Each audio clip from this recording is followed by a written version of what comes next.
Hello again, and welcome back to Year 5 of the Religious Education Initiative. This is Week 27, Day 1. We're continuing through the book of Leviticus.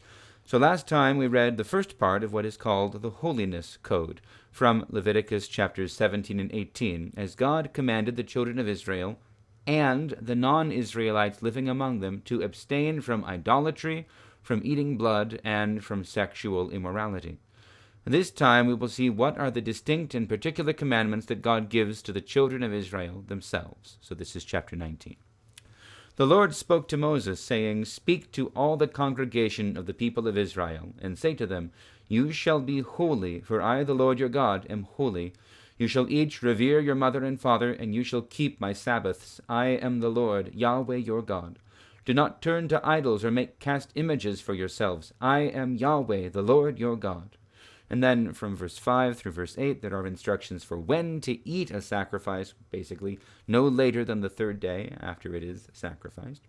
And then we'll continue in verse 9. When you reap the harvest of your land, you shall not reap to the very edges of your field, or gather the gleanings of your harvest. You shall not strip your vineyard bare, or gather the fallen grapes of your vineyard. You shall leave them for the poor and the alien. I am Yahweh, the Lord your God. You shall not steal, you shall not deal falsely, and you shall not lie to one another, and you shall not swear falsely by my name, profaning the name of your God.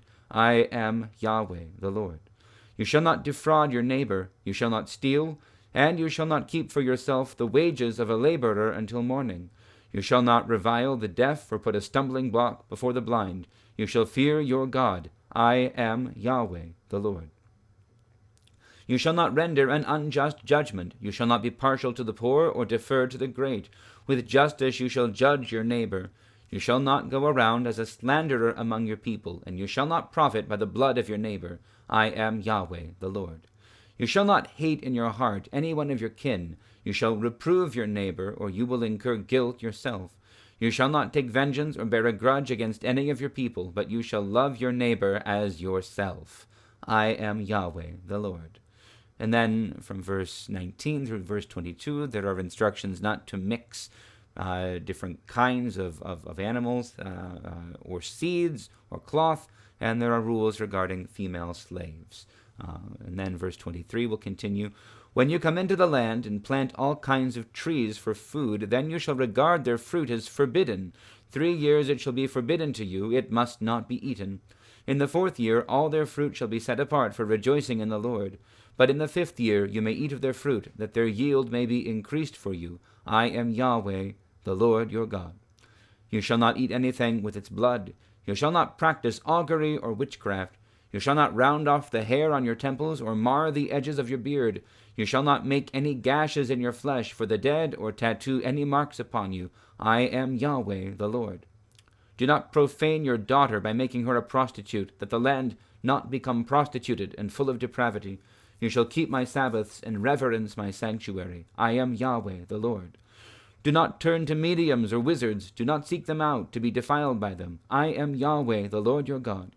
You shall rise before the aged and defer to the old, and you shall fear your God. I am Yahweh, the Lord. When an alien resides with you in your land, you shall not oppress the alien. The alien who resides with you shall be to you as the citizen among you. You shall love the alien as yourself, for you were aliens in the land of Egypt. I am Yahweh, the Lord your God. You shall not cheat in measuring length, weight, or quantity. You shall have honest balances, honest weights, an honest ephah, and an honest hin. I am Yahweh, your God, the Lord, who brought you out of the land of Egypt. You shall keep all my statutes and all my ordinances, and observe them. I am Yahweh, the Lord. Okay, so on the one hand, there's nothing in here that we would look at and say, well, we're Christians, we don't have to follow that rule, except maybe the rule about not rounding off the hair or marring the edges of the beard. People might make arguments about tattoos, but ultimately, what I would suggest here is it's notable that in none of these things does God say, speak to the congregation of the people of Israel and say to them, you shall do these things, and the aliens who live in your midst must do them as well. That was last week. for those three essentials of sexual immorality, idolatry, and eating blood. But these are directed to the people of Israel themselves. And yet, everything that's in them is effectively an expansion of those three basic points, with some additional points about honoring father and mother, and being gracious and kind to the poor and to the strangers, and trusting God with the harvest. So here's what I think is happening. It begins with the Lord saying, "You shall be holy, for I, the Lord your God, am holy." So he's saying, "You shall." That's at the beginning. So further on, he says, well, I thought I had it.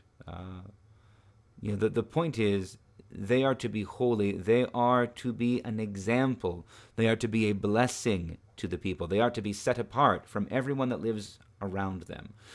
They are to be the sort of people who live in a way that other people want to live in their midst, that the other people want to imitate them, that they, in keeping to this stricter rule, draw all the nations in to follow Yahweh, the God of Israel.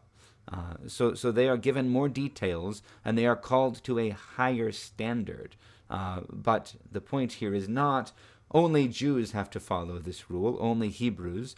All of us are called to do so, but it's an invitation, not a requirement, as it were. So we already see in this chapter the grace that St. Paul talks about, because we're not compelled to do this, we are invited to do this. These are blessings to us. We also should note that in verse 18 we have the commandment, "You shall love your neighbor as yourself." We see the Lord quote this in the New Testament when he is summing up the law and the prophet. "You shall love the Lord your God with all your heart and all your mind and all your strength and your might, and you shall love your neighbor as yourself." These, he says, are the greatest commandments. These sum up the law and the prophets. So effectively, we see the same thing going on. They are to be faithful to the Lord. They are to be holy because the Lord is holy. They are to be to bear his name faithfully. And they are to be gracious to those who live in their midst. And then we see in verse 33 the statement, "The alien who resides with you shall be to you as the citizen among you. You shall love the alien as yourself, for you were aliens in the land of Egypt." I wonder, again, we haven't got here yet, but on day 3 we're going to read the account from the Council of Jerusalem, where St. Peter will stand up and say, "Why should we set upon these Gentiles who are coming and being baptized in the name of the Lord Jesus Christ, why should we set a burden on them that neither we nor our fathers were able to bear? We should treat them as brothers, even if they are not circumcised."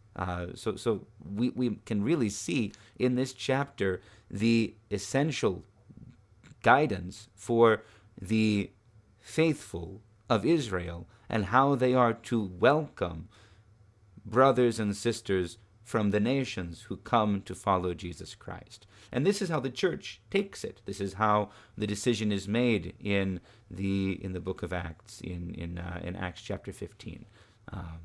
So again, all of the things that are here are good and proper guidelines for all of us to follow. But it's striking that these are imposed on Israel so that they may set a good example, so that they may, by their way of living, draw everyone else in. And again, if we're looking for a single point to take from this, Christians ourselves now, we are not to impose or demand that everyone outside the church must live like a Christian, and much less to force people or berate them. We are to live faithful to the Lord ourselves. And in our faithfulness, in our love for our brothers outside the church, they will be drawn to come in. And we are indeed ourselves, we are to be holy, for the Lord our God is holy. In our freedom, in our deliverance, we are to be faithful and show the fruits of God's presence among us. This is the point that is given to Israel. This is the point that is now given to us. Aliens though we were, now brought into the church. We are now like Israel in that sense. Anyway, that's a lot of complexity, but I find this a beautiful chapter. So anyway, that's enough. God bless you all. We'll see you shortly for day 2.